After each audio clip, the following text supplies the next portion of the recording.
یعنی یہ کافروں سے 1000 گنا بدتر شخص ہے. لوگ کہتے ہیں لعنت کرو، میں نے کہا لعنت کرنے سے ہماری تسلی نہیں ہوتی کہ وہ اتنا بڑا مجرم ہے، تو جتنا ٹائم ہم نے اس پہ لعنت کرنے کے لیے لگانا ہے اتنا ٹائم امام پر درود دیتے ہیں. اللہ اکبر، اللہ اکبر، اللہ اکبر. کیا بات ہے، کیا بات. پھر مکہ مکرمہ پر حملہ، کعبے کا غلاف جلا، کعبے کی چھت جلی، اس میں اس دمبے کے سینگ تھے جو حضرت سیدنا اسماعیل علیہ السلام کے فدیے میں آیا تھا، وہ جلے.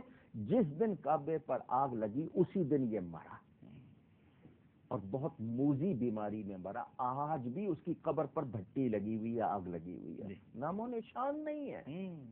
اچھا، میں تمام سامعین سے کہتا ہوں، آپ جس علاقے میں رہتے ہیں، میں آپ کو ایک چھوٹی سی دعوت دے رہا ہوں.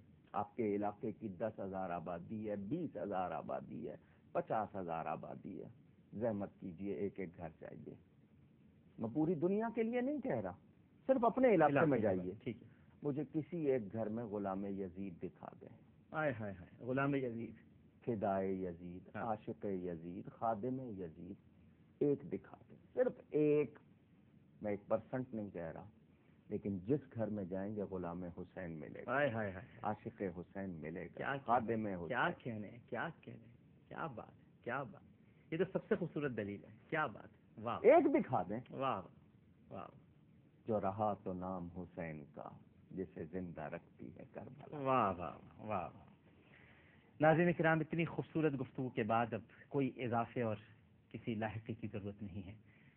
علامہ ڈاکٹر کوکب درانی اکاڑی صاحب نے اس ذکر کا حق ادا کر دیا. ماشاءاللہ، اپنے والد کی روح کو آج مسرور کر دیا.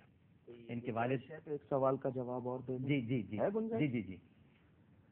کچھ لوگوں کے ذہن میں یہ ہے کہ کچھ صحابہ نے بیعت کر لی تھی یزید کی، ان کے لیے کیا حکم ہوگا؟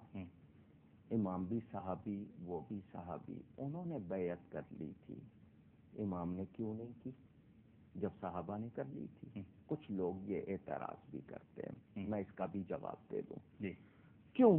میں چاہتا ہوں کہ امام سے محبت رکھنے والا کسی شک میں نہ رہے. یہ کیا بات کی آپ نے. واہ.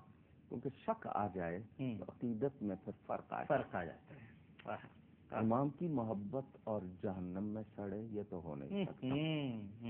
تو کچھ شک نہ آنے پائے جو درار ڈالے. شریعت میں 2 اصول ہیں، ایک رخصت اور ایک عزیمت. مثلا کہیں پھنس گئے ہیں غیروں کے ہاتھ، غیروں سے مراد غیر مسلم بھی ہیں، بدعقیدہ بھی ہیں، اور جان کا مسئلہ آ گیا. صرف زبان سے وقتی طور پر ایسا کلمہ کہنا ہے جو اسلام کے خلاف ہے، یا ایسا کرنا ہے جو خلاف ہے، لیکن دل ایمان پر مطمئن ہے. وقتی طور پر صرف جان بچانے کا، اس کو رخصت کہتے ہیں. ٹھیک ہے.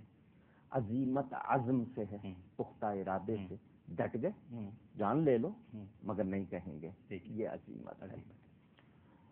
عمر زیادہ ہو جائے، جسم میں ناتوانی آ جائے، محسوس ہو کہ ہم اکیلے ہیں، قوت نہیں بن سکتے، تو عام آدمی اگر قبول کر لے تو لوگ کہیں گے کہ کیا کرتا یہ کیسے لڑتا، اس میں اتنی ہمت کہاں تھی.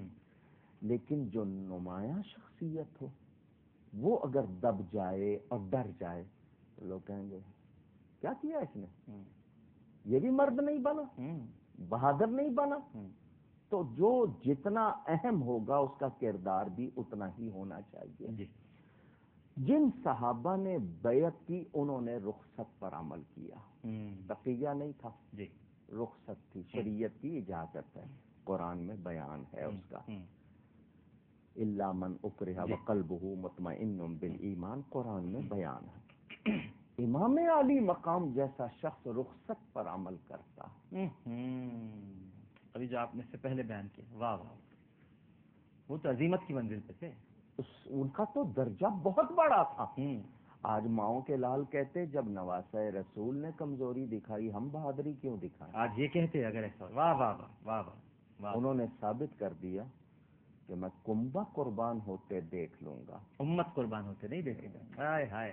وہ خود گھوڑے سے گر گئے مگر گرتی ہوئی امت کو اٹھا گئے. سبحان اللہ سبحان اللہ. ان صحابہ پر الزام نہیں آیا. نہیں، وہ رخصت کی بات آئی. بالکل ٹھیک. ایک سوال یہ کیا جاتا ہے کہ صحابہ نے روکا امام کو کوفہ جانے سے. بالکل روکا، درست حوالہ ہے.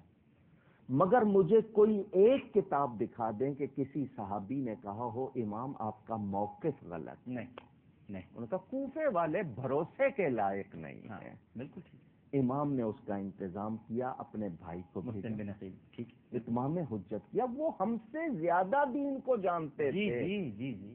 یہ جو آج کے اعتراض کرنے والے ان کی بساط کیا ہے، اوقات کیا ہے جی، ان کی اوقات کیا ہے. صحیح بات. یہ اس پلید کے لیے تو اتنا کچھ کرتے ہیں، امام کے لیے نہیں جانتے کہ جو ان سے، بلکہ نبی پاک صلی اللہ علیہ وسلم کی یہ دعا، اے اللہ جو حسن حسین سے محبت رکھے تو اس سے محبت رکھ. سبحان اللہ سبحان اللہ سبحان اللہ سبحان اللہ. تو ناظرین کرام، میں عرض کر رہا تھا کہ آج